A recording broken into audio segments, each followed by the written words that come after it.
guys! So for today's video, andito nga pala kami ngayon sa mall guys. Bumili kasi kami ng t-shirt na masusuot namin kasi nga ilang araw na kaming hindi nakauwi sa Jensen. Dito kasi kami ngayon sa Cotabato City. So natapos na kaming bumili at ayan guys, lalabas na tayo ng mall. So ngayon, pupunta na tayo ng parking area. Ayan guys, so maglalakad tayo hanggang sa kung saan yung nakalagay ang van na sasakyan natin. So ngayon, pa-selfie-selfie na lang at ayan guys, so malapit na tayong makarating sa ating van. So andito na tayo. So bubuksan natin guys kasi tatanggalin ko yung lock. Ayan.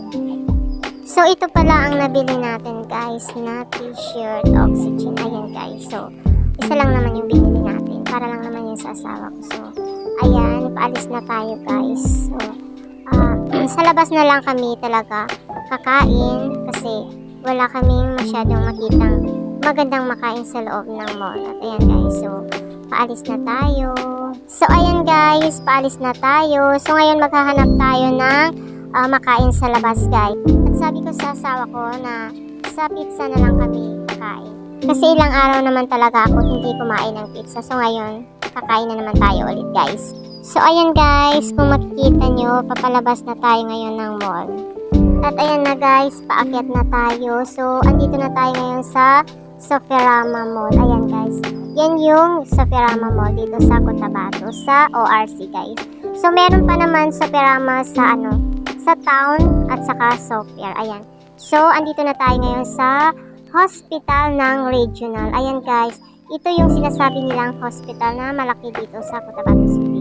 So ngayon, bababa na tayo guys. Ayan, so kapag bababa tayo dito, ang makikita naman natin ay mga ukay-ukay dito pala banda. So ito naman is Notre Dame guys. Ayan, sa kabila. So ayan, andito na tayo ngayon sa Fiesta Mall pala, Fiesta Mall. Ayan guys. So, paparking muna tayo ngayon dito kasi dito tayo mag-o-order ng pizza sa kabila guys. Ayan. So, ako na lang ang bababa kasi mag-o-order tayo ng isang pizza lamang. Kasi, hindi naman natin maubos kapag dalawa na yung i-order natin kasi dalawa lang naman kami. So, ang i-order ko na lang is isa lamang. So, ayan. Mag-o-order na tayo guys ng pizza. Natagalan pala akong order dyan guys kasi nga yung iba hindi pa talaga available sa ngayon. So naghanap tayo ng mas masarap sa order natin noon. So ayan, ito pala yung na-order natin guys. So masarap yan guys, pero mas masarap yung dati kong kinukuha sa kanila.